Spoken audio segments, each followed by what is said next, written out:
يا باي انا هشتغل.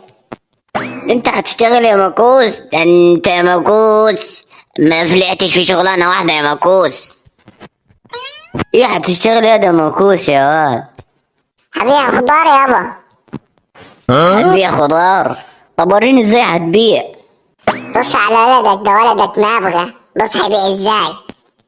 يلا يا طماطم يلا يا بطاطس ومعاي بطيخ يا سكين يا بطيخ.